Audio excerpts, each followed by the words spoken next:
राम से छल करने वाले लोग बहुत ही प्रताड़ित जीवन जिएंगे। उनका काम है हिंदू धर्म शंकराचार्य चला लेंगे। शिक्षा पे बात करिए, सुरक्षा पे बात करिए, सड़क पे बात करिए। नमस्कार, मैं हूं आपके साथ स्वर्णिमा मिश्रा। आप देख रहे हैं JKK न्यूज। शिक्षा के विषय में क्या कहना है? अरे शिक्षा के सत्यानाशी हैं। शिक्षा पे ये बात ही नहीं करना चाहते हैं।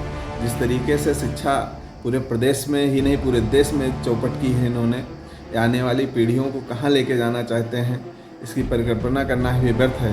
आपको बता दें कि विश्व की 10 की 10 मंदिर में 10 मंदिर, विश्व की जो टॉप 10 मंदिरें हैं वो भारत की हैं। विश्व की जो टॉप 10 मस्जिदें हैं उसमें 3 भारत की हैं, और विश्व की जो 100 टॉप 10 यूनिवर्सिटियाँ हैं उसमें भारत की कोई भी यूनिवर्सिटी नहीं है। कहाँ धर्म और आस्था के नाम पर लगातार युवाओं का भविष्य के साथ खिलवाड़ कर रहे हैं। तो धर्म का काम है हिंदू धर्म शंकराचार्य चला लेंगे, मुसलमान के धर्मगुरु मुसलमान का धर्म चला लेंगे, ईसाइयों के धर्मगुरु ईसाइयों का धर्म चला लेंगे, सिखों के धर्मगुरु सिखों का धर्म चला लेंगे। ये आपको चलाने की आवश्यकता नहीं है। भारतीय संविधान में भारत की सरकार और उत्तर प्रदेश की सरकार के लिए धर्म चलाने की व्यवस्था कहीं नहीं की गई है। सबने कहा गया है कि धर्मनिरपेक्ष राष्ट्र भारत है। आप विकास पे बात करिए, शिक्षा पे बात करिए, सुरक्षा पे बात करिए, सड़क पे बात करिए, किसी पे बात नहीं हो रही है। बात हो रही है कि कहाँ दुर्गा पूजा की मूर्ति उठती थी, कहाँ पे ताजिया रोक दिया जाता था। तो दोनों धर्म को लड़ा के जो धर्म की राजनीति करने वाले लोग हैं, भविष्य इनका बहुत ही खराब है। और हम तो कह रहे हैं कि भगवान राम का नाम लेकर बैतरणी पार हो जाती है, और भगवान राम का नाम लेकर जो भगवान राम से छलावा करेंगे उनका क्या हश्र होगा। ये आने वाले दिनों में आप देखिएगा, भगवान राम से छल करने वाले लोग बहुत ही प्रताड़ित जीवन जिएंगे। वो अपने कर्म पे पछतावा भी करेंगे, उसके बाद भी उसका जो हश्र होने वाला है वो बहुत ही भयानक है। पर नेताजी क्या नाम है, विपक्ष ये भी कहता है कि समाजवादी पार्टी भी जातवाद के मुद्दे पर ही चुनाव लड़ती है। अगर समाजवादी पार्टी की समाजवाद की अगर कोई परिभाषा पढ़ा होता तो इस तरीके की बातें नहीं करते।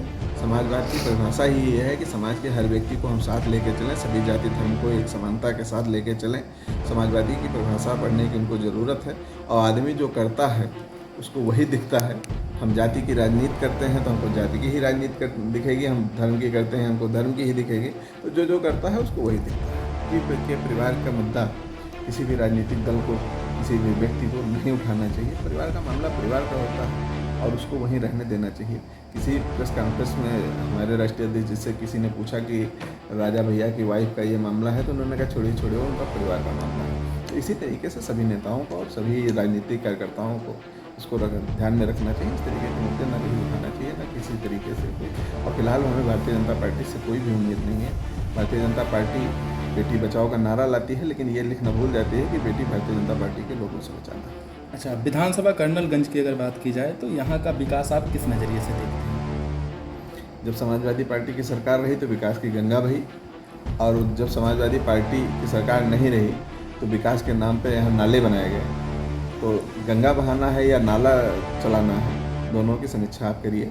हमारे जो कार्यकाल का विकास रहा है, समाजवादी पार्टी की सरकार के विकास का कार्यकाल रहा है, उसके कहीं इर्द गिर्द इनका विकास नहीं है। बड़े बड़े एडवर्टाइजमेंट वगैरह निकलते हैं कि कर्नलगंज में ऐसा विकास हो रहा है, ये हो रहा है। एडवर्टाइजमेंट की तो सरकार ही है, पूरा एडवर्टाइजमेंट ही है, विकास नहीं है। विकास तो दिखना चाहिए। विकास तो माउथ टू माउथ प्रचार होता है।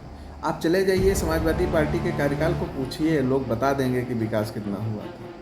माझा में किस तरीके से सड़कों का जाल बिछ गया था, किस तरीके से बंधा है आज भी दिख रहा है, किस तरीके से पुल बांधे गए थे जो आज दिख रहे हैं, किस तरीके से सड़कें पूरे विधानसभा में बिछी थी वो दिख रही हैं, किस तरीके से 5 से अधिक शिक्षक संस्थान बने थे जो बिल्डिंगें आज दिख रही हैं, और किस तरीके से उसे ठेके पर दिया जा रहा है, किस तरीके से सड़कों का खस्ता हाल है, कोई नए पुल का निर्माण नहीं हो पा रहा है, किस तरीके की स्थितियां हैं, घाट की क्या स्थितियां हैं, जिन घाटों पर रोज़ सैकड़ों लोग स्नान करते हैं उन घाटों का क्या हश्र है। माँ सरयू अपने अस्तित्व की लड़ाई लड़ रही हैं, उसमें से भी एक बात सुनने में आ रही है कि एक नाला निकालने की व्यवस्था बन रही है सिंचाई की, जहाँ 2 से 2.5 फीट पानी हो वहाँ से भी पानी निकालने की व्यवस्था है।